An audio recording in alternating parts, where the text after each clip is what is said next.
اسلام ہمیں غم کے موقع پہ بھی احکام دیتا ہے اور خوشی کے موقع پہ بھی احکام دیتا ہے، اس سے ہم نے دائیں بائیں نہیں ہونا۔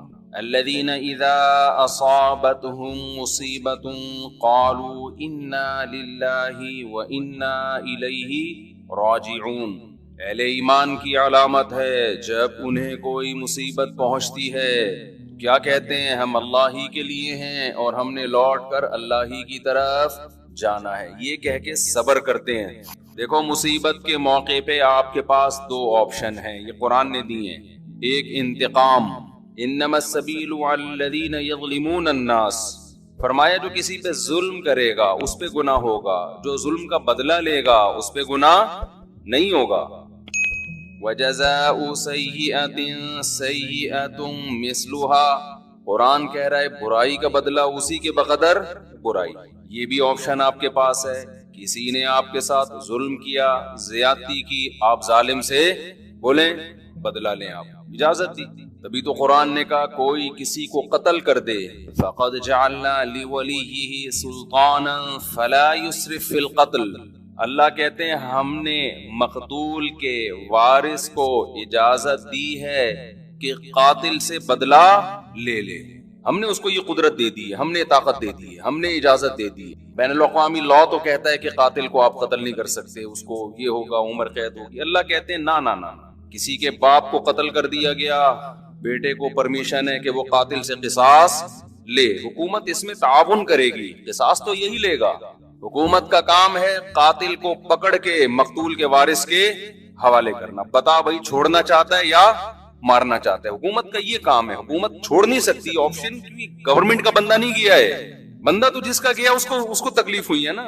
جو سیکولر حکومتیں ہیں وہ انسانوں کو اپنا غلام سمجھتی ہیں، حالانکہ وہ دعویٰ کرتے ہیں کہ ہم انسانوں کو غلامی سے نکال رہے ہیں۔ اسلام کہتے ہیں کسی کے غلام نہیں ہے، کوئی حکومت کا غلام نہیں ہوتا، حکومت کا کام مینجمنٹ ہے اور لوگوں کو ظلم کا بدلہ دلانا ہے، عدل و انصاف فراہم کرنا ہے۔ دنیا نے کیا کیا؟ قانون سازی کر کے انسانوں کے اوپر تھوپ دی ہے۔ وہ کیا کیا تھوپی ہے وہ ایک لمبی کہانی ہے، کہ دعویٰ تو یہ ہے کہ ہم آزادی، انسان کو آزاد کر رہے ہیں، آزاد نہیں کر رہے، سب کی غلامی سے نکال کے اپنا غلام بنا رہے ہیں۔ عورت کو شوہر کی غلامی سے نکالا، ریاست کا غلام بنا دیا۔ شوہر جو باپ پہ خرچ کرتا، بیوی پہ خرچ کرتا، بولا نہیں باپ بیوی پہ خرچ نہیں کرو، ایک ڈھیلا بھی تم پہ، ہمیں ٹیکس دو، 40% ہمیں دو اپنی تنخواہ کا، 1 لاکھ کما رہے ہو 40,000 ہمیں دو، ہماری مرضی، پھر ہم تمہارے باپ کو اولڈ ہاؤس میں کتنا دیں اور تمہاری بیوی کو ہم کتنا دیں، یہ ہماری مرضی، ہمارا ہیڈک ہے، تمہارا نہیں ہے۔ یہ اسلام ریلیشن کا قائل ہے، ریلیشن شوہر بیوی کا ریلیشن ہے، شوہر بیوی پہ خرچ کرے گا تاکہ بیوی اس سے محبت کرے، بیٹا باپ پہ خرچ کرے گا تاکہ باپ اپنے بچوں کو شوق سے پالیں گے، یہ بڑھاپے میں ہمارا سہارا ہے۔ آپ نے سارے ریلیشن ختم کر کے لوگوں کو غلام بنا دیا، کس کا؟ ریاست کا۔ اسی میں یہی ہے کہ اسلام کہتا ہے کسی کے باپ کو قتل کیا گیا ہے، انتقام کی آگ کس میں بھڑک رہی ہے؟ گورنمنٹ میں تھوڑی بھڑک رہی ہے، حکومت کا کیا لگتا ہے بھائی؟ وہ اچھا بھلا تمیز سے بیان چل رہا تھا، محبت سے غصہ آ گیا مجھے، آرام سے چل رہا تھا نا۔ یہی ہے نا، یہ لبرل لوگوں سے ہمیں واسطہ پڑتا ہے نا، صبح شام گوروں کے گیت گاتے رہتے ہیں، بیٹھ مغربی ممالک کے گیت گاتے ہیں، اتنا اچھا سسٹم، اتنا اچھا سسٹم۔ کیا خاک سسٹم ہے یار یہ، جس میں انسان کو اس کے بنیادی حقوق نہیں مل رہے۔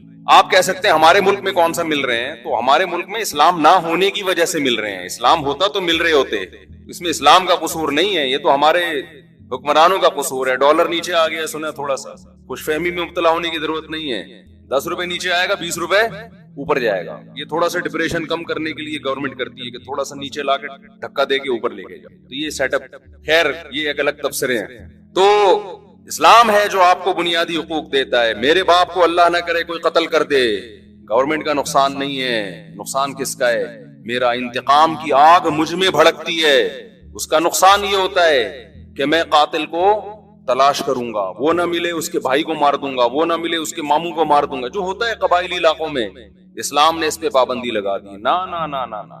اللہ کہتے ہیں فقط جعلنا لولیہ سلطانا، دیکھو ہم نے تمہارے جذبات کا خیال کیا ہے، ہم نے تمہیں طاقت دی ہے کہ قاتل سے بدلہ لوگے تمہیں گناہ نہیں ملے گا۔ اب جب ہم نے تمہیں تمہارا حق دے دیا تو اب حد سے تجاوز نہ کرو۔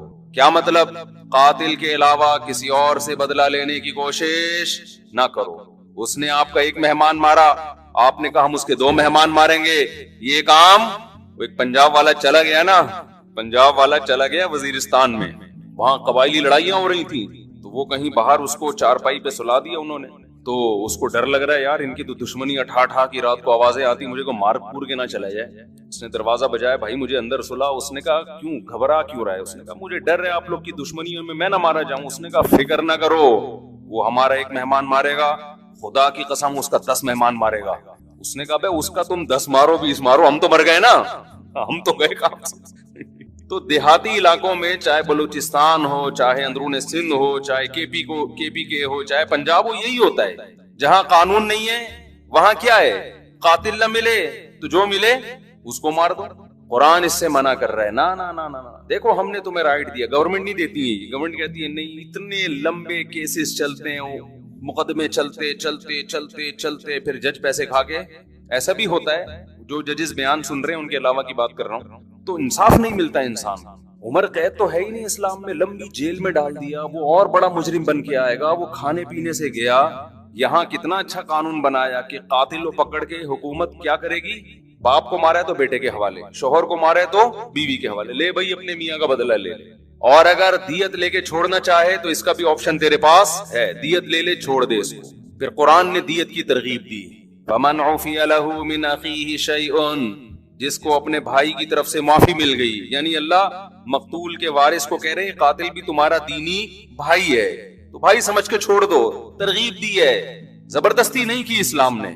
حالانکہ اللہ تو زبردستی بھی کر سکتا ہے نا کہ چھوڑنا پڑے گا, لیکن اللہ کہہ رہے میں ایسے قانون کیوں بناؤں, حالانکہ وہ خدا ہے, اس کو ہم پہ حق ہے, پھر بھی وہ کہہ رہا ہے کہ ایسے قانون کیوں بناؤں کہ انتقام کی آگ بڑھ گئے ان کے دل میں.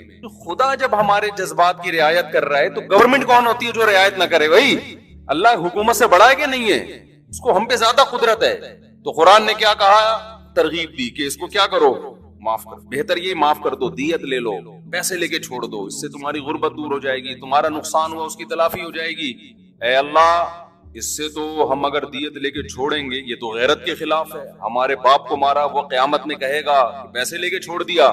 تو اللہ کہتے ہیں نا نا نا نا نا نا, یہ دنیا کا سزا ہے, آخرت میں قاتل کو معاف نہیں کروں گا.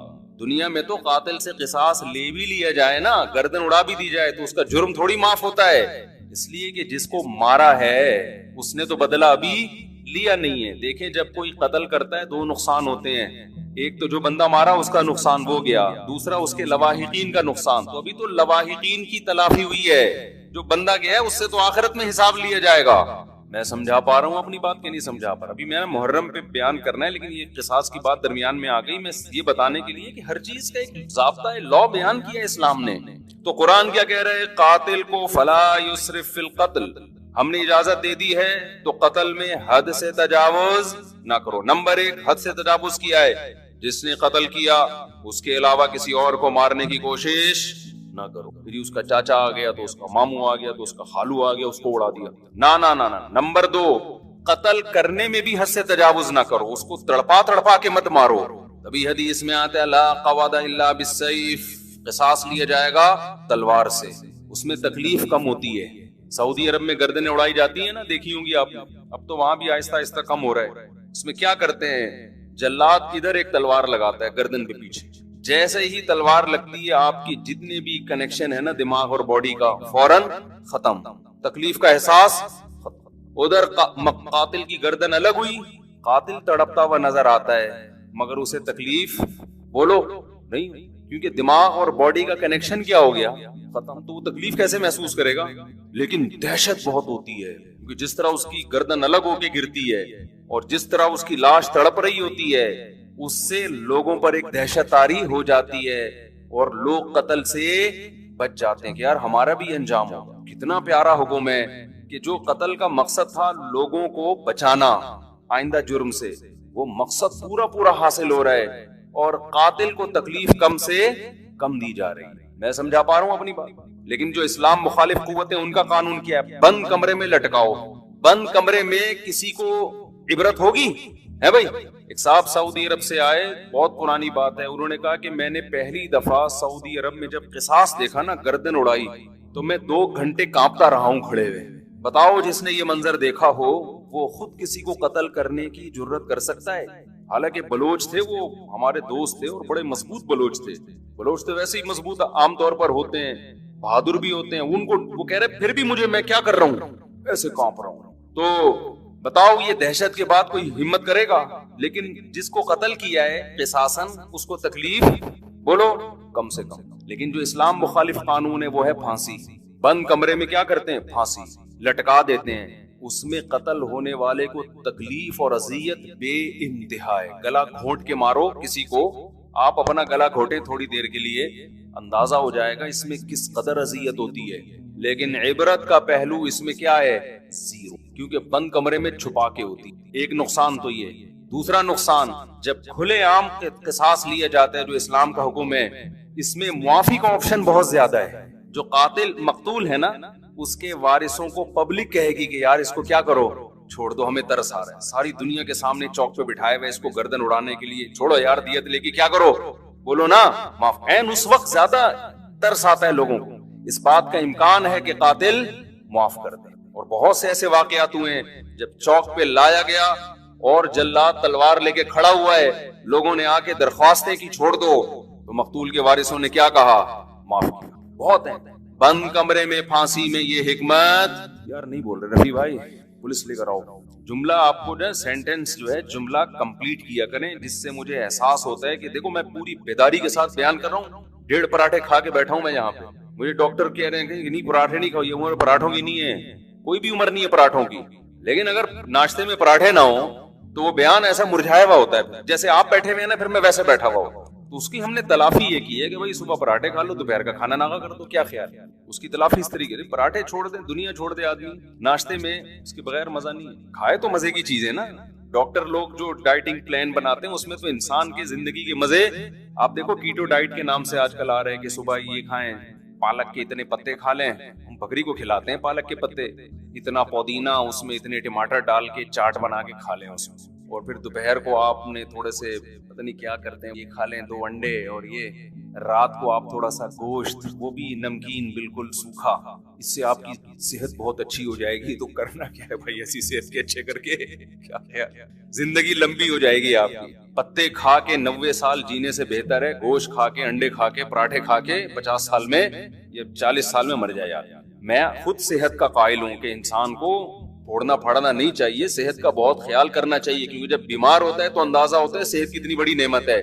لیکن اس کو اپنے اوپر مسلط کرنے کی بالکل بھی ضرورت نہیں ہے. جلدی سے ایک چھوٹی سی بات بتا کے بس آگے چلتا ہوں میں. صحت بنانا ہے، کم کھاؤ، محنت زیادہ کرو، بس. یہ بڑا بہترین معتدل سا اصول ہے. کھاؤ کم. اب ہم نے صبح پراٹھے پھوڑے ہیں تو دوپہر چھاٹ. جب تک شدید بھوک نہیں لگے گی تو نہیں کھائیں گے.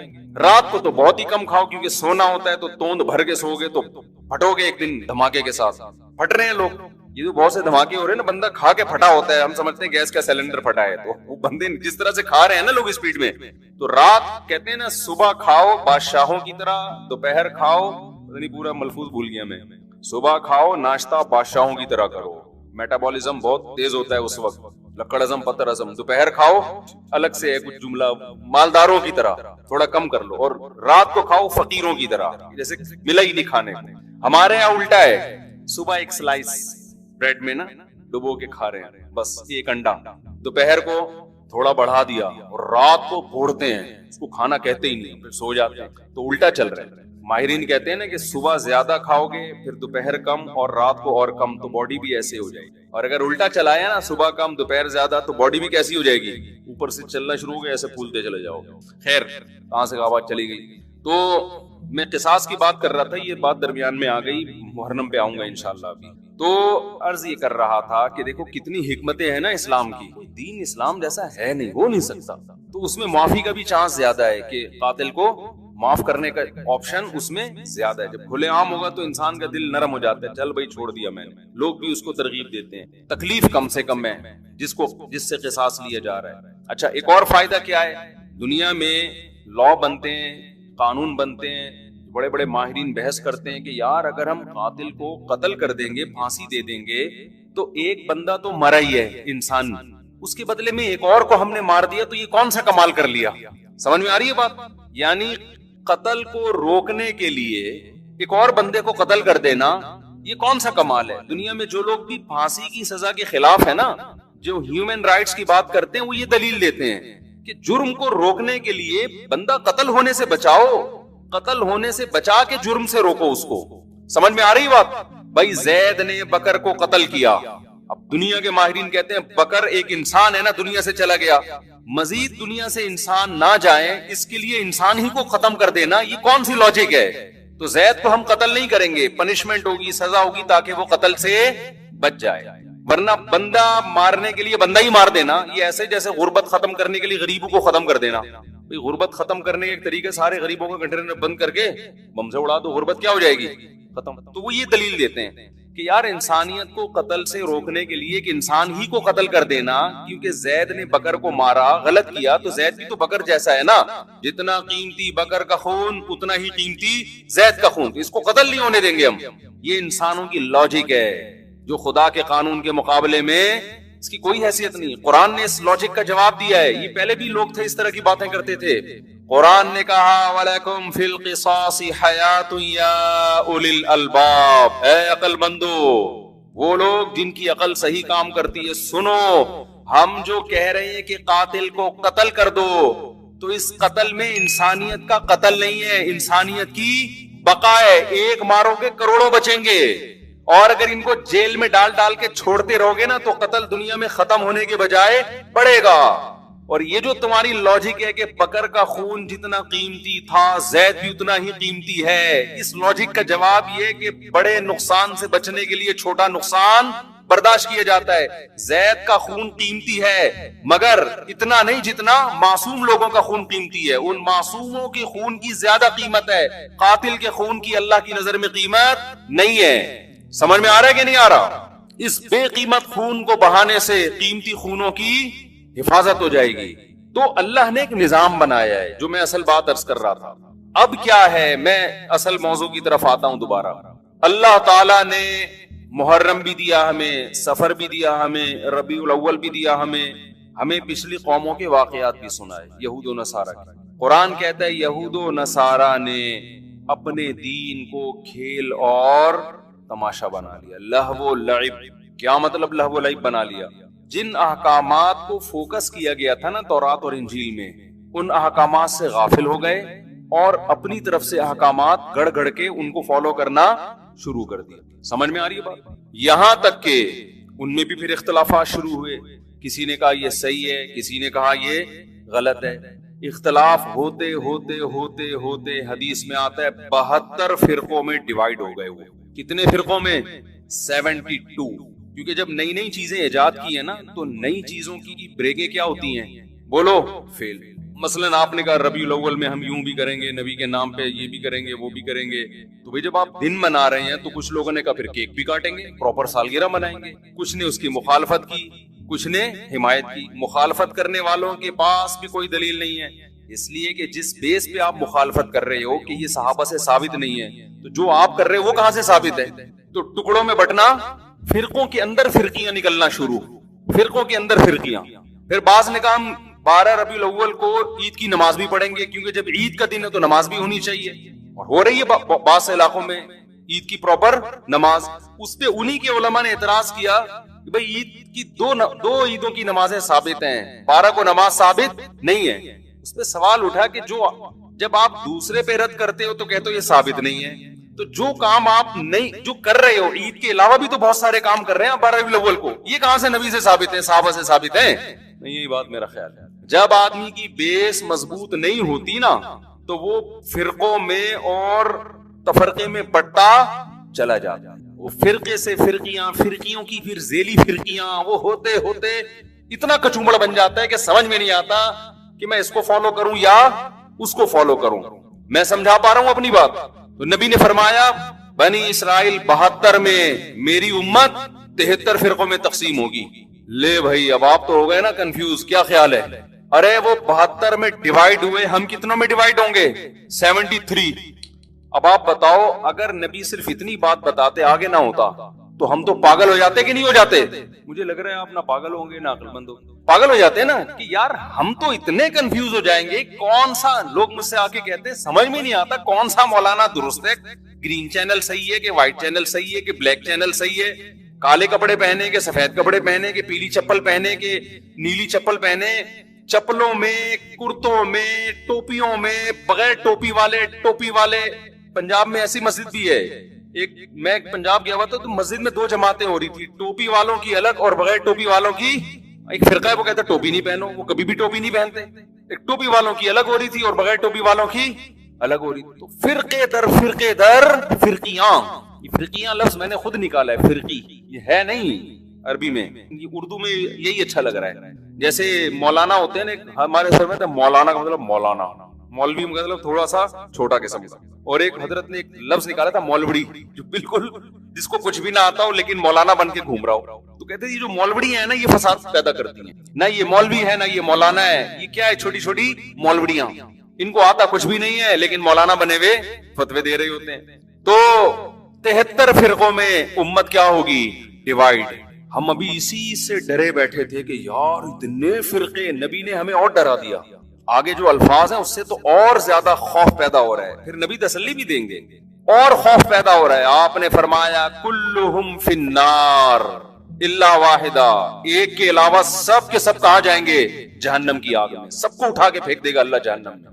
لو بھائی، اس سے تو ہمارا خوف کم ہونے کے بجائے اور زیادہ بڑھ گیا. اگر نبی اتنا ہی کہتے 73 فرقوں میں ڈیوائیڈ ہو جاؤ گے، ہم کہتے کوئی بات نہیں یار، 73 میں سے ہو سکتا ہے 70 جنت میں جائیں، تو ہم کس میں سے ہوں گے؟ انہی 70 میں سے ہوں گے. یہ بہت اہم بیان کر رہا ہوں، اس کو کھوپڑی میں بٹھائیں کسی طریقے سے. کلہم فی النار، سب کے سب کہاں ہوں گے؟ جہنم. صرف ایک کیا ہوگا؟ وہ کہاں جائے گا؟ جنت. صحابہ علم پر حریص تھے، انہوں نے فوراً نبی سے پوچھ لیا کہ یا رسول اللہ وہ ایک جنتی کون سا ہے؟ اگر یہ نہ پوچھتے تو کتنا بیڑا غرق ہو جاتا ہمارا. نبی نے اس فرقے کا نام نہیں بتایا. یہ بھی ہمارے نبی نے ہم پر بہت بڑا احسان کیا، کیونکہ اگر نبی نام بتاتے تو سب لوگ وہی نام رکھ لے. ایک آدمی کہتا ہے جی یہ میری طرف سے مٹھائی لے جاؤ، وسیم نام کا آدمی ہوگا، صرف اسی کو دینا. اب مجمع میں ایک وسیم ہے، سلیم ہے، غفار ہے، ستار ہے، یعقوب ہے، یوسف ہے، سارے بیٹھے ہوئے ہیں. بھوک سب کو لگ رہی ہے، مٹھائی کھانے کا سب کا دل کر رہا ہے. آئیڈ شناختی کارڈ کسی کے پاس نہیں ہے. پہلے سے اس نے اناؤنس کر دیا کہ بھائی وسیم نام کے آدمی کے لیے مٹھائی آ رہی ہے. تو سارے وسیم بن جائیں گے کہ نہیں بن جائیں گے؟ سب کہیں گے وسیم کون ہے؟ میں ہوں. اس کو پتا ہے اس نے کون سا نادرا میں جا کے دیکھنا ہے. ایک مٹھائی کے ڈبے کے لیے نادرا میں تھوڑی لے کے جائے گا، سب وسیم بن جائیں گے. آج یہی ہو رہا ہے. جماعت المسلمین نے کہا کہ نبی صلی اللہ علیہ وسلم نے فرمایا قرب قیامت میں جماعت المسلمین کو لازم پکڑنا. 1975 میں ایک جماعت بنائی گئی جس کا صدیوں تک کوئی وجود نہیں ملتا. اس کا ایک امیر خود ساختہ نام رجسٹر کروایا گورنمنٹ آف پاکستان سے جماعت المسلمین، اور وہ جتنی حدیث جماعت المسلمین کے بارے میں تھی وہ سارے مٹھائی کے ڈبے لینے کے لیے کھڑے ہو گئے کہ جی یہ ڈبے کس کے ہیں؟ یہ ہمارے ہیں، کیونکہ نبی نے کہا تھا جماعت المسلمین کو لازم پکڑنا. اور دیکھو یہ دیوبندی ہے، وہ حنفی ہے، وہ بریلوی ہے، وہ شیعہ ہے، وہ اہل حدیث ہے. اصل میں کس کا تذکرہ آتا ہے حدیث میں؟ جماعت المسلمین. او بھائی، نبی نے یہ نہیں کہا تھا 1975 میں کوئی جماعت جس کا نام جماعت المسلمین ہو اس کو لازم پکڑنا. نبی کا مطلب تھا مسلمانوں کی جماعت کے ساتھ چمٹے رہنا، الگ سے کوئی فرقہ نہیں بنانا. آپ نے اپنی جماعت کا نام مسلمانوں کی جماعت رکھ لیا. پاگل آدمی تو سینس لیس لوگ ہیں بالکل. تو 1975 سے پہلے مسلمان میں جو صحیح فرقہ تھا وہ تو اس کا تو کوئی جماعت المسلمین کا نام نہیں تھا، وہ کہاں جائے گا پھر؟ میں نے پشاور میں بیان کیا، میں نے ان لوگوں سے کہا دیکھو جو اسلام صدیوں پہلے پشاور میں آیا تھا نا وہی صحیح ہے. اب اگر کوئی تمہیں قرآن و حدیث کے نام پہ ورغلا رہا ہے کہ ہم صحیح اسلام لائے، ہم قرآن و حدیث، ان سے بولو 1200 سال پہلے کیا آیا تھا پشاور میں؟ فقہ حنفی آیا تھا نا. تو اب تھوڑی اسلام آ رہا ہے، ساری کتابوں میں لکھا ہے اسلام پشاور میں 1000 سال 1200 سال پہلے آیا. تو وہ کیا آیا تھا اور اب کیا آ رہا ہے؟ اس پہ ایک مولانا نے میرے خلاف بیان کیا کہ اہل حدیث تو امام احمد بن حنبل کے دور میں بھی تھے. مجھے اہل حدیث سے اتنا بڑا اختلاف نہیں ہے، میں ان کو اہل سنت والجماعت میں داخل سمجھتا ہوں چند اختلافات کے ساتھ. وہ میرے اختلافات ہیں، وہ علمی نوعیت کے اختلافات ہیں. باقی ان میں جو متشدد ہیں وہ گمراہ ہیں، جو معتدل ہیں ان پہ ہم وہ فتویٰ نہیں لگاتے جو ہم دوسروں پہ لگاتے ہیں. لیکن یہ دلیل محترم کی صحیح نہیں ہے، اس لیے کہ آپ جو امام احمد بن حنبل سے ثابت کر رہے ہیں کہ انہوں نے کہا اہل حدیث جنت میں جائیں گے، اس سے وہ فرقہ اہل حدیث مراد نہیں ہے. اس سے وہ لوگ مراد ہے جو حدیث کو فالو کرتے ہیں. تو ابو حنیفہ بھی حدیث کو فالو کرتے تھے, امام شافعی بھی فالو کرتے تھے, اب امام احمد بن حنبل بھی فالو کرتے تھے. اس کی سب سے بڑی دلیل یہ ہے کہ امام احمد بن حنبل کے فالوورز کو اہل حدیث نہیں کہا جاتا بلکہ حنبلی کہا جاتا ہے, حالانکہ وہ تو اہل حدیث ہیں, کیونکہ امام احمد بن حنبل خود اہل حدیث ہیں, تو ان کے فالوورز کو حنبلی کیوں کہہ رہے ہو پھر؟ میں سمجھا پا رہا ہوں اپنی بات؟ تو آج لفاظی ہے, الفاظوں سے کھیلا جا رہا ہے, الفاظوں سے, ناموں سے کیا جا رہا ہے, ناموں سے نہیں ہوتا. کہتے ہیں ملتے جلتے ناموں سے دھوکہ نہ کھائیں. چاول کی بوری پہ لکھا ہوا ہے, چینی کی بوری پہ لکھا ہوا ہے چاول. ایک آدمی نے دکان میں چینی کی بوری ہے, لکھا ہوا کیا ہے؟ چاول. اس نے بولا چینی ہے, لکھا ہوا چاول کیوں؟ کہہ رہے مکھیوں کو دھوکہ دینے کے لیے. مکھی دھوکے میں آئے گی؟ مکھی لیبل دیکھ کے کبھی بھی دھوکے میں نہیں آتی, وہ خوشبو دیکھ کے جاتی ہے. ہمارے نبی سے صحابہ نے پوچھا کہ اس فرقے کا نام بتائیں, آپ نے نام نہیں بتایا کیونکہ سب لیبل اچھا لگا کے دھوکہ دیتے. آپ نے اس فرقے میں جو خوشبو ہے اس کو بتایا کہ اس میں خوشبو کیا آ رہی ہوگی, اس میں جو علامتیں ہیں وہ کیا ہیں. جہاں اسمیل آ رہی ہو نبی اور صحابہ کی, اس اسمیل کی طرف چلے جانا, اور جہاں نبی کو لغت سے نکال دیا یا نبی کو تو رکھا ہوئے صحابہ کو نکال دیا, اس کے قریب اس کے لیبل اور نام کو دیکھ کر جانے کی کوشش نہ کرنا. آج ہمارا لوگ خون پی لیتے ہیں, کئی طلاقیں دے رہے ہیں, 3 طلاقیں. جس کو دیکھو سعودی عرب کے بن باز کا فتویٰ, صالح العثیمین کا فتویٰ, ان 2 مفتیوں کا فتویٰ کہ بھی سعودی عرب یہ کہہ رہا ہے کہ 3 طلاقیں ایک ہوتی ہیں. میں کہتا ہوں تم نے کلمہ سعودی عرب کا پڑھا ہے یا نبی اور صحابہ کا کلمہ پڑھا ہے؟ کوئی ایک صحابی دکھا دو جس نے 3 طلاق کو ایک کہا ہو, اور میں درجنوں دکھاؤں گا آپ کو.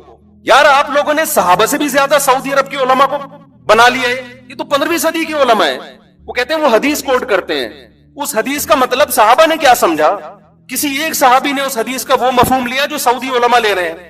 میں سعودی علماء کے خلاف نہیں ہوں, ہم سے زیادہ بہتر ہوں گے, ہم سے تقویٰ میں, للہیت میں, علماء کا ادب ہمارے لیے ضروری ہے. مگر آپ نے جب تقلید کرنی ہے تو آپ سعودی علماء کی کرو گے یا صحابہ کی؟ صحابہ کی کرو گے. آپ فقہ حنفی کو نہیں مانتے, آپ شافعی کو نہیں مانتے, صحابہ کو تو سب مانتے ہیں نا. کوئی ایک صحابی دکھا دو جس نے 3 طلاق کو ایک کہا ہو. حتیٰ کہ جو صحابی 3 کو ایک کہنے والی حدیث بیان کر رہے ہیں وہ بھی 3 کو کتنی کہتے ہیں؟ 3 کہتے ہیں. اس کا مطلب اس حدیث کا وہ مفہوم نہیں ہے جو بن باز مراد لے رہے ہیں. ایسے تماشے ہو رہے ہیں نا طلاقوں کے بعد آج کل. شوہر طلاقیں دیتا ہے, بیوی اپنی مرضی کا فتویٰ, بیوی کو رہنا ہے تو اہل حدیث سے فتویٰ لا رہی ہے, نہیں رہنا تو حنفیوں سے فتویٰ لے کے آ رہی ہے. قرآن نے جہاں طلاق کے مسائل بیان کیے وہاں اللہ نے کہا کہ اللہ کی آیات کو, اللہ کے حکام کو مذاق نہ بناؤ. اہل حدیث حضرات علماء کی انتہائی عزت کے ساتھ, لیکن میں یہ اپنا رونا میں ان کے سامنے روتا ہوں کہ آپ لوگوں کی وجہ سے طلاق کے احکام مذاق بن چکے ہیں اس وقت. آپ اس پہ دوبارہ سے تحقیق کریں. اس لیے ہم کہتے ہیں لوگوں کو مجتہدین کو فالو کرو, ان کا علم آج کے مولویوں سے زیادہ, وہ قرآن و حدیث کو آج کے لوگوں سے زیادہ بہتر سمجھتے تھے. ہم قرآن حدیث کے مقابلے میں ابو حنیفہ کو فالو نہیں کرتے, خوب سمجھ لو. ہمارا یہ رائے ہے, فتویٰ ہے, جو صحیح حدیث کے مقابلے میں ابو حنیفہ کو فالو کرے گا کافر ہو جائے گا. گمراہ تو دور کی بات ہے. بات یہ ہوتا ہے کہ حدیث کا ایک تشریح ابو حنیفہ کہتے ہیں, ایک تشریح آپ کی نظر میں ہوتی ہے. ہم اس تشریح کو ترجیح دیں گے جو ابو حنیفہ کی رائے ہوگی. آپ کی رائے پر ابو حنیفہ کی رائے کو ترجیح دے رہے ہیں, نبی کی رائے پر ابو حنیفہ کی رائے کو ترجیح نہیں دے رہے. خدا کی قسم لا الہ الا اللہ, جو قرآن و حدیث پر ابو حنیفہ کو ترجیح دے گا اللہ کی قسم کافر ہو جائے گا. وہ ہمارا موقف 2 اور 2 4 کی طرح ہے, لیکن بات یہ آپ کے کہنے سے نہیں ہم کریں گے. آپ کی ایک رائے ہے جو صحیح بھی ہو سکتی ہے غلط بھی, ابو حنیفہ کی بھی ایک رائے ہے جو صحیح بھی ہو سکتی ہے غلط بھی, لیکن اس میں غلطی کا امکان کم, آپ میں غلطی کا امکان زیادہ ہے. تو طلاق ثلاث میں تو 4 ائمہ متفق ہیں, یہ تو تابعین تبع تابعین کے دور کے ہیں, سارے صحابہ متفق ہیں. آپ کو حدیث مل گئی, کیسی بات ہے بھائی. میں ایک اہل حدیث عالم کے پاس گیا, میں نے فتویٰ دیا تھا 3 طلاقیں واقع ہو گئی ہیں. وہ صاحب لے آئے اہل حدیث سے فتویٰ. میں نے ان سے کہا کہ آپ تقلید کرتے ہیں؟ انہوں نے کہا نہیں میں تحقیق کرتا ہوں. میں نے کہا چلو پھر میں اہل حدیث عالم کے پاس چلتا ہوں, اب تحقیق کی دنیا میں ہم دیکھتے ہیں کون صحیح ہے کون غلط ہے. آپ نے تو تحقیق کرنی ہے نا, تقلید تو کرنی نہیں ہے, لیکن یہ کر رہے تقلید ہی ہوتے ہیں, لیبل تحقیق کی, کیونکہ تحقیق پھر پوری ہوتی ہے, ادھوری نہیں ہوتی. میں ان اہل حدیث کے پاس گیا, بڑے احترام سے بیٹھا, میں نے کہا حضرت آپ نے فتویٰ دیا ہے, اس کی دلیل دیں.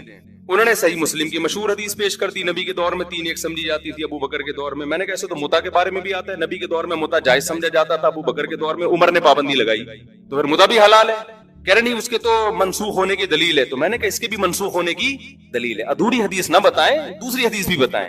پھر وہ کہنے لگے, میں نے کہا پھر خود اس حدیث کے جو راوی عبداللہ بن عباس ہیں وہ خود کہہ رہے ہیں کہ 3 طلاقیں ایک وقت کی 3 ہوتی ہیں. تو وہ جواب میں کہتے ہیں کہ ہم نے کلمہ عبداللہ بن عباس کا نہیں پڑھا, ہم نے کلمہ نبی کا پڑھا ہے. میں نے کہا ویل ڈن. حضرت مجھے یہ بتائیں کہ آپ نے نبی کا کلمہ پڑھا ہے, عبداللہ بن عباس نے کس کا کلمہ پڑھا تھا؟ انہوں نے نبی کا کلمہ پڑھے بغیر یہ فتویٰ دے دیا. تو میں عرض کر رہا ہوں کہ لفاظی ہے, سمجھ رہے ہیں, لیبل اچھے اچھے لگے ہوئے ہیں. باقی ہر چیز میں اہل حدیث کو غلط نہیں کہتا, بعض چیزوں میں صحیح ہیں وہ, اور بعض چیزوں میں دیوبندی غلط, معذرت کے ساتھ. اللہ یہ کہ دیوبندیوں کے جو محققین ہیں, بڑے بڑے علماء ہیں, وہ ایسی غلطیاں نہیں کرتے. مفتی تقی عثمانی صاحب ہو گئے, اس لیول کے جو علماء ہیں نا وہ معتدل ہیں. وہ آپ نے دیوبندیت کو سمجھنے کے لیے ہر آدمی کو فالو نہیں کرنا, ہر ایک کا بیان آپ یوٹیوب پہ سن کے فتویٰ لگا دو کہ یہ ایسا نہیں ہے بھائی. بعض لوگ کیا کرتے ہیں, دیکھ کے چاول جیسے تھوڑے سے چکھے آپ نے اور پوری دیکھ پہ حکم لگا دیا. بعض لوگ کیا کرتے ہیں, کسی اسکالر نے کوئی غلط بیان, مسئلہ غلط بیان کیا, فوراً کوئی فتنہ پرور بیٹھا ہوتا ہے, اس کا کلپ چلاتا ہے, دیکھو دیوبندی کیا کہہ رہے ہیں. او بھائی یہ پورا دیوبندی ٹھیکیدار تھوڑی ہے یہ بندہ کہ جو بولے گا آپ نے سب پہ ٹھوک دیا اس کو. میں تو آپ کو پھر بھی دیوبندی بریلوی کی بحث میں, یہ تو لوگوں نے مشہور کی ہوئی ہے, ہمیں تو ہم اللہ کی قسم اٹھا کے کہتے ہیں کہ اپنے نام کے ساتھ نہ دیوبندی لگاؤ نہ بریلوی. میرے نام کے ساتھ لگایا تھا, میں نے ہٹوایا ہے لوگوں سے. یہ بھی ہمارے اکابر کی تعلیمات ہیں. کیوں؟ جو فرقہ جنت میں جائے گا اس پہ لیبل سے نبی کیا کہہ رہے ہیں اس کے متاثر نہ ہو. اب نبی فرما دیتے, صحابہ نے پوچھا یا رسول اللہ کون سا فرقہ جنتی ناجیہ نجات پانے والا کون سا ہوگا؟ تو ہمارے نبی کا ہم پر یہ احسان کہ آپ نے وہ نام نہیں. آپ اگر کہتے اہل حدیث ہوں گے تو جمعے کی نماز میں ٹانگیں چوڑی کر کے پڑھاتا, میں زور سے آمین کہتا. ایسا ہی ہے نا. ہمارے نبی کہتے کہ وہ حنفی ہوں گے تو جتنے اہل حدیث ہیں وہ کیا بن جاتے, سارے حنفی بن جاتے. ہمارے نبی کہتے کہ وہ ہری پگڑی والے ہوں گے, اب تو انہوں نے بھی سفید کر دی پگڑی, تو ہم سب ہرے ہرے ہوتے ہیں. یہاں کیا خیال ہے, پگڑی بھی ہری ہوتی, اور اب مجھے نہیں پتا ان کا کیا کیا ہرا ہوتا ہے, اللہ بہتر جانے. اور کیا ہرا ہوتا, پین ہرا ہوتا جی, کنگھی ہری ہوتی ہے, شکریہ جی, ٹیوب لائٹ ہری. اچھا خیر, نبی فرماتے وہ دیوبندی ہوں گے تو سب لوگ اپنے نام کے ساتھ کیا لگاتے, دیوبند. نبی نے نام, نبی فرماتے وہ شیعہ ہوں گے تو سب کیا بنے ہوتے, ہم محرم میں کالے کپڑے پہن کے بیٹھے ہوتے, سب اپنے آپ کو شیعہ ثابت کرنے میں لگے ہوتے. نبی نے علامت بتائی تاکہ ملتے جلتے ناموں سے دھوکا نہ کھائیں, ناموں سے متاثر نہ ہو. نام کچھ بھی ہو, اول تو ہمارا نام مسلم رکھ دیا ہے قرآن نے, تو ہم سب کیا ہیں, مسلم ہے, جس کو اردو میں مسلمان کہا جاتا ہے. ہمیں کسی اور شناخت کی بالکل ضرورت نہیں ہے. سوال پیدا ہوتا ہے پھر یہ مشہور کیسے ہو گئے دیوبندی بریلوی. میں بار بار کہتا ہوں یہ لوگوں نے نام دیے ہیں آسانی کے لیے. مثال کے یہ لوگ کیوں نام دیتے ہیں, آپ کہیں رشتہ لینے کے لیے جائیں, لڑکی والے آپ کا کانسیپٹ پوچھنا چاہتے ہیں کہ یہ میلاد شریف والا ہے, تیجے 40ویں والا ہے, ربیع الاول میں پروگرام والا ہے, یا یہ والا نہیں ہے. اب وہ پوری ڈیٹیل پوچھیں تمہارا عقیدہ کیا ہے, پوری ڈیٹیل کے بجائے شارٹ نام رکھا ہوا, بھائی جو یہ کرتے ہیں ان کو بریلوی کہا جاتا ہے, جو یہ نہیں کرتے ان کو کیا کہا جاتا ہے, دیوبندی. تو ان شارٹ وہ انہوں نے, کیونکہ مسلمان تو دونوں ہی کہلاتے ہیں نا. ایک صاحب مجھے کہنے لگے آپ حنفی کیوں ہیں, آپ مسلم کیوں نہیں ہیں. میں نے کہا ہم حنفی شافی کے مقابلے میں ہیں, غیر مسلم کے مقابلے میں ہم مسلم ہیں. ہم دیوبندی بریلوی کے مقابلے میں کہلاتے ہیں, غیر مسلم کے مقابلے میں تھوڑی ہم دیوبندی ہوں, تو مسلم ہیں. تو اللہ نے ہمارا نام مسلم غیر مسلم کے مقابلے میں رکھا ہے. باقی نام بھی ہم نے نہیں رکھے, پبلک نے اپنی آسانی کے لیے رکھے, پھر وہ مشہور ہو گئے. ورنہ نہ دیوبندیت میں کچھ ہے نہ بریلویت میں کچھ ہے. اصل میں تو وہ علامت جو نبی بیان کر رہے ہیں, وہ علامت جس میں پائی جائے گی, خواہ وہ دیوبندیت کے نام سے ہو, اہل حدیث کے نام سے ہو, بریلوی کے نام سے ہو, شیعہ کے نام سے ہو, سنی, اس سے کوئی فرق نہیں پڑتا. نام تو وہی دینا چاہیے مسلم. لیکن میں بتا رہا ہوں لوگ اپنی آسانی کے لیے نام دیتے. کس مکتبہ فکر سے آپ کا تعلق ہے, تاکہ ان شارٹ بات ہو جائے نا. تو نام نبی قرآن نے ہمیں مسلم دیا, اور علامت کیا بتائی. صحابہ نے پوچھا یا رسول اللہ کیا کون سا فرقہ, آپ نے فرمایا ما انا علیہ و اصحابی. کیا بلاغت ہے یار اس کلام میں, سارے فرقوں کا پول پٹیاں کھول دی. آپ نے یہ نہیں فرمایا جو قرآن کو فالو کرے گا, یہ نہیں فرمایا, کیونکہ ہر فرقہ نسبت کہاں کرتا ہے, قرآن تو سب کی بیس ہے نا, قرآن ہی سے نکل گئے. کیا خیال ہے بھائی, ایک فرقہ مسلمانوں میں آئے اور کہ میں تورات کو مانتا ہوں قرآن کو نہیں مانتا ہوں, یہ تو ہے ہی نہیں کسی کھاتے میں ہے ہی نہیں, نکل یہاں سے. بیس تو قرآن ہے, اور قرآن کو ماننا بھی ضروری، اس کو فالو کرنا بھی، لیکن فرقوں میں جب فرق کیا جا رہا ہے تو قرآن کا تذکرہ نہیں. ما انا علیہ، جس پر میرا عمل میں چلوں، تو نبی جس پر چلے اس کو تو حدیث کہا جاتا ہے. اور یہ بھی نہیں فرمایا حدیث، کیونکہ حدیث قول، عام طور پر حدیث کا اطلاق قول پر ہوتا ہے. بخاری میں ایک روایت آ گئی، مسلم میں ایک روایت آ گئی، لوگ اس کو حدیث سمجھتے ہیں. نبی کا جو پراپر عمل رہا ہے، کس پر آپ صلی اللہ علیہ وسلم عمل کر کے گئے ہیں، اس کو آج کل کے لوگوں نے حدیث سے خارج کر دیا. مثال کے طور پر امام مالک حدیث لے کر آتے ہیں ہاتھ باندھ کے نماز پڑھنے کی، فتویٰ دیتے ہیں ہاتھ چھوڑ کے نماز پڑھی جائے. میں مسجد نبوی میں بیٹھا ہوا تھا، ایک صاحب تقریر کر رہے تھے اردو میں. سارے فتنے وہاں اردو اسپیکنگ جا کے پھیلاتے ہیں، عرب میں نہیں عام طور پر یہ تشدد. اس سے کسی نے پوچھا کہ ہاتھ چھوڑ کے نماز پڑھنا کیسا ہے؟ انہوں نے کہا بالکل ناجائز، بدعت. کیوں؟ حدیث میں آتا ہے ہاتھ باندھ کے نماز. ہم حدیث کو فالو کریں گے، امام مالک کو فالو نہیں کریں گے. اتنی سختی سے امام مالک پہ رد کیا. میں نے کہا اس جگہ امام مالک نے کئی سال بیٹھ کے درس دیا ہے، اس نے ان کی شخصیت کا بھی احترام نہیں کیا. عوام یہ میسج لے کے جا رہی ہے کہ قرآن و حدیث کا اس کو پتا ہے، امام مالک کو پتا نہیں تھا. حالانکہ وہ تو تبع تابعین میں سے ہیں. حدیث میں آتا ہے ان قریب ایک شخص پیدا ہونے والا ہے مدینہ میں جس کی طرف پوری دنیا سے علم کے لیے لوگ آئیں گے. اکثر علماء اس طرف گئے، اس سے مراد امام مالک ہیں. اکثر علماء اس طرف گئے. اتنے بڑے عالم کا مذاق اڑا دیا آپ نے. آپ یوں کہہ سکتے تھے کہ حدیث میں آتا ہے کہ ہاتھ باندھ کے نماز. امام مالک نے دیکھا کہ مدینہ والے ہاتھ چھوڑ کے نماز پڑھ رہے ہیں. امام مالک نے اس سے دلیل پکڑی کہ انہوں نے صحابہ کو دیکھا ہوگا، اور صحابہ نے کس کو دیکھا؟ نبی کو. تو اگرچہ باندھنے کا تذکرہ ہے لیکن نبی کا آخری عمل کیا تھا؟ ہاتھ چھوڑ کے. تو امام مالک کی رائے میں یہ دلیل ہے. وہ کہہ رہے ہیں کہ حدیث میں تو ہمیں باندھنے کا تذکرہ ملتا ہے، لیکن جو عمل مل رہا ہے ہمیں پریکٹیکلی، جو تواتر مل رہا ہے وہ چھوڑنے کا مل رہا ہے. تو عملی تواتر کو وہ زیادہ ویلیو دے رہے ہیں قولی حدیث سے، تو وہ بھی حدیث ہی پر عمل کر رہے ہیں. پھر آپ ایک رائے بیان کر دیتے کہ بھئی ان کی رائے بھی ٹھیک ہے، دلیل ان کی بھی بنتی ہے، لیکن ہم حدیث کے ظاہر کو دیکھتے ہیں، بھئی باندھنے کا تذکرہ ہے تو ہم کہتے ہیں نبی نے جو چھوڑ کے نماز پڑھی ہوگی، ہو سکتا ہے وہ کسی عذر سے پڑھی ہو، یا ہو سکتا ہے کہ جی وہ آسانی کے لیے، یہ بتانے کے لیے کہ یہ بھی جائز ہے. تو ادب کا تقاضا یہ کہ باندھ لیے جائیں. لیکن اگر کوئی امام مالک کی رائے کو فالو کر رہا ہے تو ہم اس کو بھی برا نہیں کہیں گے. یہ انداز ہوتا تو میرا خیال ہے زیادہ اچھا ہوتا. لیکن آج کل کے اسکالرز جو قرآن حدیث کے ٹھیکیدار بنے ہوئے ہیں، ان کا یہ اسٹائل بولو نہیں ہے. ان کا یہ اسٹائل ہے کہ حدیث مجھے آتی ہے، باقی سارے جاہل ہیں. یہ تو امام مالک کے بارے میں اگر وہ پوچھ لیتے نا رفع الیدین کا مسئلہ امام حنیفہ کا، پھر تو وہ ایک دم آگ نکلنا شروع ہو جاتی. جو اسٹائل امام مالک کا تھا کہ مدینہ میں نے لوگوں کو ہاتھ چھوڑ کے نماز پڑھتے ہوئے پایا ہے، رفع الیدین نہ کرنے کے بارے میں وہی دلیل کس کی ہے؟ امام ابو حنیفہ کی، کہ کوفہ علم کا مرکز تھا.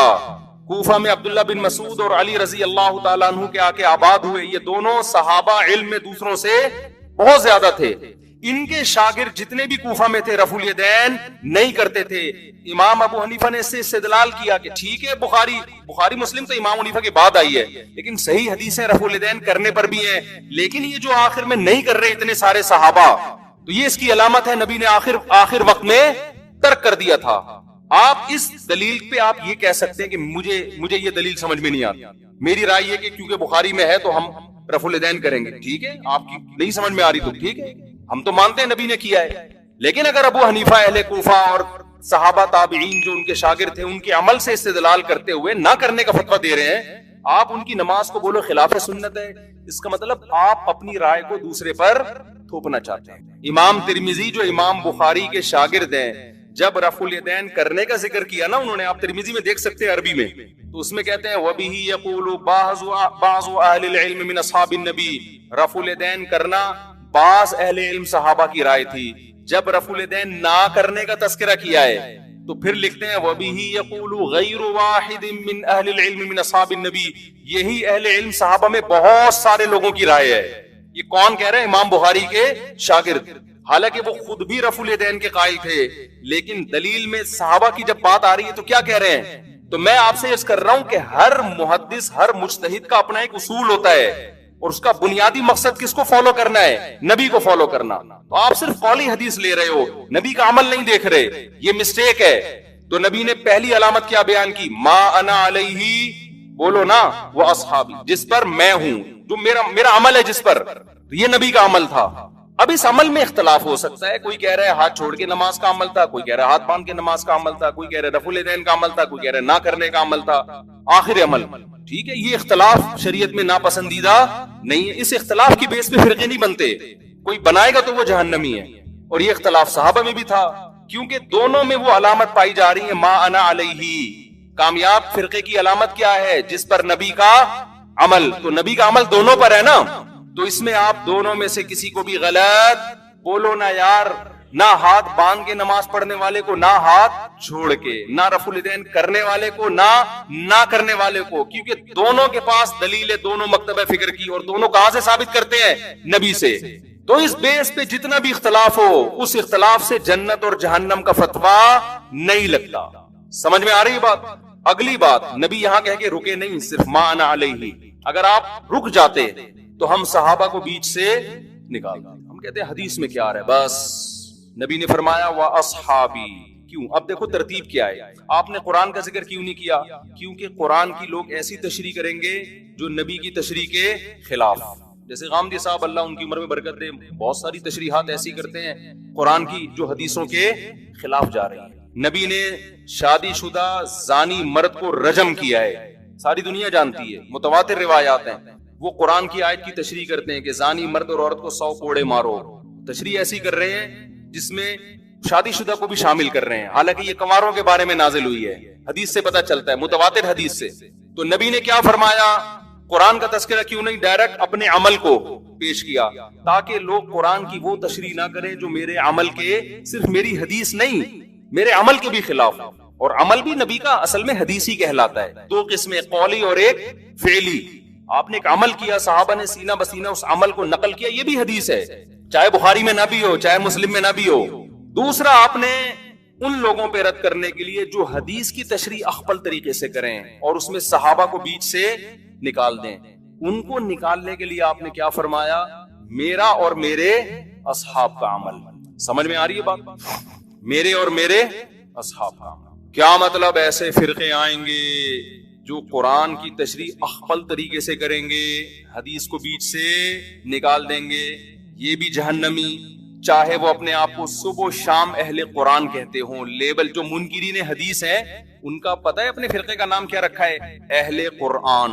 اور جب آپ ان کے سامنے بیٹھو گے قرآن کے فضائل بیان کرنا شروع کر دیں گے، بار بار قرآن کیا کہتے ہیں، اللہ کا کلام. مقصد قرآن کی فضیلت نہیں ہوگی، مقصد حدیث کا انکار ہوگا. سمجھتے ہو گے نہیں سمجھتے؟ لوگ متاثر ہوتے ہیں، یار یہ ماشاءاللہ اللہ کے کلام کو کتنا فوکس کرتے ہیں، ماشاءاللہ ماشاءاللہ کتنا ان کے دل میں اللہ کے کلام کا جلال ہے. بھائی یہ جو آپ کے سامنے صبح و شام قرآن کے فضائل بیان کر رہا ہے، اس کا مقصد حدیث کی نفی ہے. ایک آدمی قرضہ مانگنے کے لیے آیا اور آپ سے کہہ رہے سفارش کر دیں کہ وسیم بھائی مجھے قرضہ دے دیں. دوسرا بھی آ گیا قرضہ مانگنے کے لیے، آپ چاہ رہے ہو اس کو نہ ملے اس کو مل جائے، آپ کو پتہ یہ سیٹ ایک ہی آدمی کو دے گا. اب آپ نے دوسرے کی بے پناہ تعریفیں شروع کر دی، تو یہ تعریفوں میں ضمناً دوسرے کی کیا ہے؟ برائی ہے. یہ بندہ ٹھیک نہیں ہے، اس کو نہیں دو، ٹھیک ہے نا. لیکن نام پرویزی فرقے نے اپنا نام کیا رکھا ہوا ہے؟ اہل قرآن. اہل قرآن. تو اسی طرح جب حدیث، نبی نے ہمیں پہلے بتا دیا کچھ لوگ ایسے آئیں گے جو حدیث کی تشریح ایسی کریں گے جو صحابہ کی سمجھ میں نہیں آئی.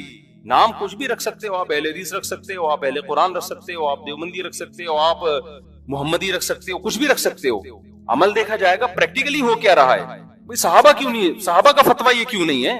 اور ان صحابہ میں بھی آپ نے سب سے زیادہ ہائی لائٹ کیا خلفائے راشدین کو. علیکم بسنتی و سنت الخلفاء الراشدین المہدیین، میری اور خلفائے راشدین کی سنت کو لازم پکڑو. میں دعوے سے کہتا ہوں خلفائے راشدین کے دور میں کوئی ایک مسجد دکھا دو جس میں رمضان میں 8 رکعت تراویح ہوتی، کوئی ضعیف سند دکھا دو میرے بھائی. آپ بخاری مسلم کی حدیث ہے جو 8 رکعت والی، اس کی تشریح ایسی کر رہے ہیں جو صحابہ میں کسی کی سمجھ میں بولو نہیں ہے. اس کا مطلب آپ کی تشریح غلط ہے. بعض لوگ کہتے ہیں حضرت عمر سے ایک ضعیف روایت پیش کرتے ہیں کہ اس میں 8 کا تذکرہ ملتا ہے، وہ ضعیف روایت ہے.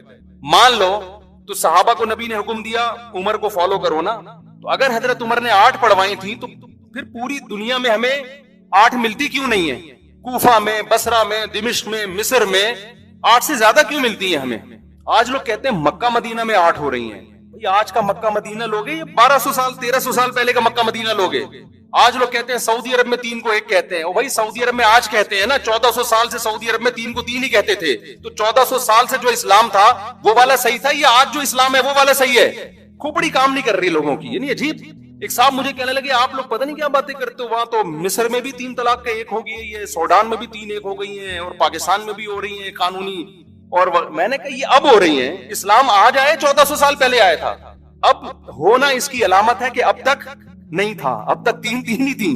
لوگ کہتے ہیں پوری دنیا میں 8 تراویح ہو رہی ہے, آپ لوگ کو پتہ نہیں کیا 20 پڑھ رہے ہو. کب سے شروع ہوئی ہیں 8؟ آپ 100-150 سال پہلے تاریخ کی کتابیں اٹھا کے دیکھو, پوری دنیا میں 20 سے کم کہیں بھی 1 رکعت بھی نہیں ہوتی تھی. تو بعد میں چینج ہوئی ہے. اب جو چینجنگ ہو رہی ہے وہ قابل قبول نہیں ہے. اب تو چینج اب تھوڑی لوگ. عبداللہ بن مسعود کا مشہور قول ہے, من کان منکم مستنن فلیستن بمن قد مات. جو تم میں فالو کرنا چاہتا ہے پہلوں کو فالو کرے, اس لیے کہ زندہ لوگوں کے بارے میں یہ خوف ہے کہ وہ فتنے سے محفوظ نہیں ہے. زندہ لوگ بک بھی جاتے ہیں, ان کے اپنے مفاد بھی ہوتے ہیں, سیاسی مفاد بھی ہوتے ہیں, حکومتی دباؤ بھی ہوتا ہے. اب حرمین میں کہہ رہے ہیں 10 رکعت تراویح ہو گئی. بھائی کیا پتا بادشاہ نے ایک آرڈر دیا ہو کہ 10 ہوں گی. ہمارے ایک دوست وہاں فجر کی نماز کا ٹائم داخل اقامت ہو رہی, بیٹھے ہوئے ہیں. میں نے کہا بھائی نماز کھڑی ہو رہی ہے, مسجد نبی پڑھو. کہنے پتہ نہیں کہ ایسا نہ عمر ملک ہو, بادشاہ کا حکم ہو وقت سے پہلے پڑھنے کا, تو میں پہلے اپلیکیشن میں دیکھ لوں ٹائم داخل بھی ہوا کہ نہیں ہوا. خیر وہ تو تھوڑا انہوں نے غلو کر دیا, لیکن وہ ڈر گئے تھے نا یار کہ ایسا نہ ہو کہ بادشاہ سلامت میں کچھ بھی گم دے دیا ہو. ایسا ہوتا نہیں ہے کہ بادشاہ سلامت ٹائم سے پہلے نماز پڑھنے کا آرڈر دے دے. لیکن آپ کیسے ہی کہہ سکتے ہو کہ یہ عرب علماء کا فتویٰ ہے؟ اگر چند کا ہے بھی تو ہمارے لیے ان کے احترام کے باوجود وہ فتویٰ حجت نہیں ہے. اب میں آخری بات جو محرم پہ لے کے چلا تھا, میں جلدی سے وہ سمیٹ کے ختم کرتا ہوں. اصل تو میرا ٹاپک یہ تھا محرم. تو بہن بھائی فرقے بنتے چلے جائیں گے, محرم میں جو کچھ ہو رہا ہے یہ لوگ کریں گے. نبی نے فرمایا 73 فرقوں میں امت تقسیم ہوگی. میں نے اور آپ نے وہ کام کرنا ہے جو قرآن میں ہے, حدیث میں ہے, اور اس پر کس کا عمل ہے؟ صحابہ کا. اور یہ جو چاروں ائمہ ہے نا, انہوں نے انہی کو فالو کیا ہے, صحابہ. اس لیے امت کہتی ہے چاروں ائمہ کا جس مسئلے پر اتفاق ہو اس سے شذوذ اور خروج اختیار کرنا جائز نہیں ہے, کیونکہ یہ اس کی ظاہری ایک علامت ہے کہ حق اس میں منحصر ہے. اتنے بڑے بڑے ائمہ کیسے غلطی 1 سے ہوتی ہے, 2 سے ہوتی ہے, چاروں متفق کیسے ہو گئے؟ اور اگر آپ نہیں مانتے, اتنی بات تو مانتے ہو نا, نبی اور صحابہ یہ تو منصوص ہے نا, تو مجھے بتاؤ محرم صحابہ کی زندگی میں آیا تھا کہ نہیں آیا تھا؟ اہل بیت کی زندگی میں آیا تھا نہیں آیا تھا؟ کوئی ایک صحیح روایت ہمیں ملتی ہے کہ اہل بیت نے وہ کچھ کیا جو آج ہم کر رہے ہیں؟ کیا حضرت حسین ابن علی رضی اللہ عنہ سید الشہداء, کیا انہوں نے ماتم کی ترغیب دی ہے, یا ان کے اولادوں نے ماتم کی ترغیب دی ہو؟ غم منانا, غموں میں رونا پیٹنا, ماتم کرنا, اسلام صبر کی تلقین دیتا ہے. اہل بیت کا حکم بھی کیا تھا؟ صبر. واویلا کرنا, رونا پیٹنا, چیخنا چلانا, یہ اسلام کا حکم نہیں ہے. بعض لوگ استدلال کرتے ہیں کہ فلاں موقع پہ نبی صلی اللہ علیہ وسلم روئے, فلاں موقع پہ فلاں صحابی روئے. غم کے موقع پہ روئے ہیں, غم کا موقع گزرنے کے بعد اس تاریخ آنے پر روئے, ایسا ہمیں تذکرہ بولو نہیں ملتا. غم کے موقع پہ رونا تو انسان کی نیچر ہے, فطرت ہے, اس میں بھی چیخنے کی اجازت نہیں ہے, ماتم کی اجازت نہیں ہے. این جب صدمہ پہنچے اس وقت آپ کو ماتم کی اجازت نہیں, نبی نے لعنت فرمائی ہے. تو صدمہ گزرنے کے 1 سال بعد اس تاریخ کو آنے پر کہاں سے اجازت ہو گئی؟ میں تشدد کا قائل نہیں ہوں, میرا مقصد یہ نہیں ہے کہ آپ جو لوگ یہ کر رہے ہیں ان کو جا جا کے چھیڑیں, تنگ کریں. ہمارا ملک فرقواریت اور لسانی اور فرقہ وارانہ جھگڑوں کا متحمل نہیں ہے, مار دھاڑ اور نفرت والی تقریریں کرنا نہیں ہے. میرا مقصد تو اہل سنت والجماعت کو یہ بتانا ہے کہ آپ ایک فیصلہ کرو, آپ ادھر ہو یا ادھر ہو. آپ کے اصول کچھ اور ہیں, ان کے اصول کچھ اور ہیں, ان کو ان کے اصولوں پہ چلنے دیں. جب نبی نے کہہ دیا نا 73 ہوں گے تو 73 ہو کے رہیں گے. آپ فرقواریت ختم نہیں کر سکتے. آپ نے سلیکٹ کرنا کہ صحیح کون ہے غلط کون ہے. آج لوگ کہتے ہیں فرقواریت ختم ہو جائے, میں نے کہا نہیں ہو سکتی ختم بھائی, نبی نے کہہ دیا 73 فرقے ہوں گے, کیسے ختم ہوگی؟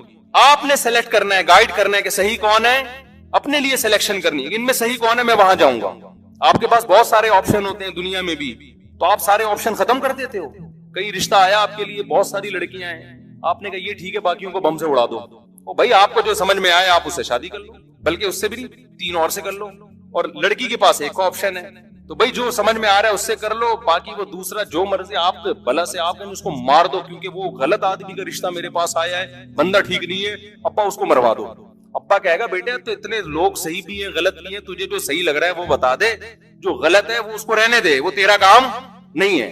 دنیا میں بہت سی غلط بھی ہوتی ہیں, ان کو وہ غلط مل جائے گا. تو فرقے تو رہیں گے, حضرت عیسیٰ علیہ السلام ہی آ کے ان فرقوں کو ختم کریں گے, اور تلوار سے ختم ہوں گے یہ. اور یہ ہمیں اجازت, ہمیں بم پھاڑنے کی, تلوار چلانے کی, گالیاں دینے کی اور ایسے بیان کرنے کی جس سے نفرتیں پھیلیں, ہمیں اس کی اجازت نہیں ہے. ہمارے پاس تو جو بھی آتا ہے ہم اس کو گلے لگاتے ہیں. شیعہ لوگ بھی آتے ہیں, ہم ملتے ہیں, تمیز سے بات کرتے ہیں, اکرام کرتے ہیں, السلام علیکم. مذہب پہ بحث نہیں کرتے ہم, کیوں؟ ہمیں پتہ ہے خام خواہ کا جھگڑا ہوگا. جو سیکھنے آنا چاہے بات کر لیتے ہیں اس سے ہم. تو ہم نفرتوں کے قائل نہیں ہیں, نہ ہم تشدد کے قائل ہیں. ہم تو آپ کو یہ بتا رہے ہیں کہ آپ فیصلہ کرو کہ آپ ہو کس کیٹیگری میں. ہماری حدیث ہمیں یہ بتاتی ہے, ہمارے نبی ہمیں یہ بتاتے ہیں کہ ما انا علیہ واصحابی, جو میرے اور صحابہ کا طریقہ.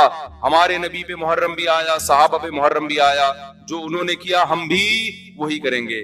ہمارے نبی کی زندگی میں ربیع الاول آیا, صحابہ کی زندگی میں خلفائے راشدین کی زندگی میں آیا, جو انہوں نے کیا ہم بولو نا وہ کریں گے. انہوں نے کیا کیا؟ صبر کیا ہے. غم کے موقع پہ کیا کیا ہے؟ صبر کیا. تو ہم بھی کیا کریں گے؟ صبر. یا ہمیں اجازت دی ہے قاتل سے قصاص لیں. حضرت حسین کے قاتل اگر آج ہمیں مل جائیں, ہم انشاءاللہ ان کو زندہ نہیں چھوڑیں گے. جب نہیں ہے ہمارے پاس, ہمارے دور میں نہیں ہے, تو اللہ سے ہم دعا کرتے اللہ ان سے انتقام لے قیامت کے دن. حضرت حسین کے خون کا بدلہ لے اللہ ان سے, اور لے گا, اللہ کیوں چھوڑے گا. لیکن اگر ہم نے اس حدود سے تجاوز کر کے ہم نے وہ کچھ کیا جو اللہ اس کے رسول کی منشا کے خلاف ہے, تو میرے بھائی جہاں قاتلوں سے سزا لی جائے گی, اللہ ہمیں بھی نہیں چھوڑے گا. کہ یہ کون سی اہل بیت کی تعلیمات تھی جس پر تم عمل کر رہے ہو. سفید لباس اسلام میں پسندیدہ ہے, ٹھیک ہے, نبی نے ہر رنگ کا لباس پہنا ہے. پسند کس کو کیا؟ سفید. وہ محرم میں بھی پسندیدہ, وہ سفر میں بھی, وہ ربیع الاول. جیسے ہی رشتہ میسر ہو, اسلام حکم دیتا ہے نکاح میں تاخیر نہ کرو, چاہے محرم ہو. محرم ہے تو سفر تک ڈیلے نہ کریں, سفر میں رشتہ ملا تو ربیع الاول تک ڈیلے نہ کریں. ویسے بھی میرے بھائی جس نے 4 شادیاں کرنی ہوں گی, وہ اگر ڈیلے کرنا شروع کر دے تو اس کی ہو گئی. پھر اسلام میں تو یہ کہ جلدی نکاح کرو. محرم میں بھی کریں, جو نہیں کر رہے ان کو چھوڑ دیں, اپنے ان کا فرقہ ہے, ان کا مسلک ہے, چھیڑے نہیں کسی کو, جا کے بحث نہ کریں. دفتروں میں بحثیں خامخواہ شروع ہو جاتی ہیں. آپ نے اپنے بارے میں فیصلہ کرنا ہے, میں کدھر ہوں, میں کدھر کھڑا ہوں. جو کالے کپڑے پہننے دیں, نہ ان پہ طنز کریں, نہ ان پہ ہوٹنگ کریں, یہ جائز نہیں ہے. اس سے نفرتیں پیدا ہوں گی. جو کر رہا ہے کرنے دو. آپ کے بچے جب پوچھیں ابو انہوں نے کالے کپڑے پہنے, بولیں بیٹا ان کا فرقہ ہے, ہم لوگ اس فرقے کے نہیں. ختم ہو گئی بات. تو ابو ہم اس فرقے, ہم کیوں نہیں ہیں؟ بیٹا ہم, حدیث میں آتا ہے کہ ما انا علیہ واصحابی. جب بچہ آپ کا پوچھے نا تو آپ بتائیں حدیث میں آتا ہے جو میرے اور صحابہ نے, چونکہ صحابہ نے یہ نہیں کیا تو ہم بھی نہیں کر رہے. تو بیٹا پوچھے گا پھر یہ کیوں کر رہے ہیں؟ تو بیٹا جو ان کا کام ہے وہ ان سے پوچھنے کا ہے, وہ مجھ سے پوچھنے کا نہیں ہے. اب بچہ جائے گا ان سے پوچھنے کے لیے, اس کو بولیں بیٹا جب بڑے ہو جاؤ گے نا پھر جا کے پوچھنا, ابھی پوچھا تو رپلائی بھی ہوگا. اس سے کیا پیدا ہوگا؟ فتنہ. تو بچے میں کھوپڑی ہوگی تو وہ اتنی بات اس کی کھوپڑی میں انشاءاللہ آ جائے گی, 2 اور 2 4 کی طرح. پھر بچہ کہے گا ہمیں کیا کرنا چاہیے, اس کو بتا دو بیٹا قرآن میں صاف طور پہ لکھا ہوا ہے کہ ہم نے بنی اسرائیل سے عہد لیا تھا کہ ان احکام کو فالو کرنا ہے. بنی اسرائیل نے ان احکام کو چھوڑ کر فرقے بنا دیے. تو بیٹا قرآن میں سورہ بقرہ میں اللہ کہہ رہا ہے ان احکام کو فالو کرو, وَاعْبُدُوا اللَّهَ, اللہ کی عبادت کرو. سمجھتے ہو بیٹا ہم نے کیا کرنا ہے؟ اللہ کی عبادت. ابو عبادت کیسے کرنی ہے؟ بیٹا 5 نمازیں پابندی سے پڑھنی ہے, ٹھیک ہے نا. زندگی میں 1 دفعہ حج کرنا ہے. بیٹا سال میں 1 دفعہ زکات دینی ہے, اس کے حکام علماء سے پوچھ لو. یہ کرنا ہے ہم نے, محرم میں بھی کرنا ہے, سفر میں بھی کرنا ہے, ربیع الاول میں بھی کرنا ہے, اور ربیع الثانی میں بھی کرنا ہے. جس کا جو حکم آتا جائے, رمضان میں روزے رکھنے ہیں, حج کے ایام میں حج کرنا ہے, وہ اللہ نے ڈیٹیں ہمیں بتا دی. ابا محرم میں کیا کرنا ہے؟ بیٹا محرم میں 9 10 یا 10 11 کا روزہ رکھنا ہے, اور زیادہ روزے رکھ سکتے ہو تو سبحان اللہ. حدیث میں آتا ہے سب سے زیادہ رمضان کے بعد روزوں کا ثواب کس مہینے میں ملتا ہے؟ محرم میں ملتا ہے. بیٹا ہم نے یہ کرنا ہے. سمجھ میں آ رہی ہے بات کی نہیں آ رہی؟ اور کیا کرنا ہے؟ اور اس سے بولو قرآن میں اللہ کہتا ہے وَلَا تُشْرِكُوا بِهِ شَيْئًا, اللہ کی عبادت کرنی ہے, اس کے ساتھ کسی کو شریک نہیں. پکارنا نہیں ہے صرف یا اللہ مدد, نہ یا علی مدد, نہ یا غوث اعظم مدد, نہ یا رسول اللہ مدد. یہ سارے نعرے بیٹا ہم لوگوں کے بولو نہیں. اچھا ابو فلاں نے فلاں کتاب میں لکھا ہے کہ یا رسول اللہ مدد, تو دائرے اسلام سے خارج ہے. بیٹا کون دائرے میں داخل ہے کون خارج ہے یہ تیرا ہیڈیک, کیونکہ بچے نے اس کو لے کے پھر وہ فتوے دینا شروع. بیٹا اس کو چھوڑ دے اپنے حال. میں جو تو نے کرنے کے کام ہے وہ میں تجھے بتا رہا ہوں. وہی ہے نا، ایک آدمی رات کو تہجد میں اٹھ کے دعا مانگ رہا تھا، اے اللہ سارے لوگ سو رہے ہیں، میں اکیلا جاگا ہوا ہوں، اس عمل کی لاج رکھ لے، سارے لوگ خراٹے لے رہے ہیں، میں اکیلا. لوگوں نے کہا تو اپنی باتیں بتا، ہماری برائیاں کیوں کر رہا ہے اللہ کے سامنے؟ ایک آدمی نے کمبل نکال کے بولا تو اپنا بتا نا، ہماری برائیوں ہمیں کیوں ساتھ میں گھسیٹ رہا ہے، یہ لوگ سو رہے ہیں. تو بیٹا یہ آپ کے کرنے کا کام ہے، باقی آپ کسی بھی فتوے کون یا رسول اللہ کہہ رہے ہیں، کون کس کا کیا مطلب ہے، چھوڑو اس بحث کو. اس میں پھر بڑی طویل بحثیں ہیں، یہ ایسے دلدل میں پھنسو گے نکلنے کے قابل نہیں رہو. اچھا ابو اور کیا کرنا ہے میں نے؟ تو ان کو بتاؤ وَاعْبُدُوا اللَّهَ وَلَا تُشْرِكُوا بِهِ شَيْئًا وَبِالْوَالِدَيْنِ إِحْسَانًا. بیٹا ماں باپ کے ساتھ کیا کرنا ہے؟ احسان. کیسے احسان کرنا ہے؟ اللہ کہتے ہیں لا تقل لهما اف، ماں باپ کے سامنے اف بھی نہیں کہنا، ان کے قدموں میں جنت تلاش کرنی ہے، محبت سے ان کی پیشانی پر دیکھنے سے حج عمرے کا ثواب ملے گا. سب سے بڑا حق اللہ رسول کے بعد کس کا ہے؟ والدین کا. ابا اور کیا کرنا ہے میں نے؟ وَبِالْوَالِدَيْنِ إِحْسَانًا وَبِذِي الْقُرْبَىٰ. بیٹا جو رشتہ جتنا قریب ہے اس سے بنا کے رکھنا. ماں باپ کے بعد سب سے قریبی رشتہ بھائی بہنوں کا ہے، ان سے توڑنے نہیں دیتے، چاہے محرم ہو چاہے سفر میں ہو. کوئی روٹھا ہوا ہے تو اس کو جا کے کیا کر لو؟ راضی کر لو. ان پہ خرچ کرو، ہدیے دو، ان کو نذرانے دو، تاکہ یہ جڑیں. جو رشتہ داری توڑتا ہے وہ محرم میں جو مرضی کر لے، حدیث میں آتا ہے وہ جنت میں نہیں جائے گا، چاہے وہ ربیع الاول میں جو مرضی کر لے. ابا اور کیا کرنا ہے؟ بیٹا رشتہ داری میں سب سے پہلا کام یہ ہے، قرآن کہتا ہے عورت کی میراث نہیں کھانا. میں مر جاؤں اپنی بہن کی وراثت اس سے پوچھے بغیر فوراً ہینڈ اوور کر دینا. سمجھ میں آ رہی ہے بات کی نہیں آ رہی ہے؟ فوراً کیا کر دینا اس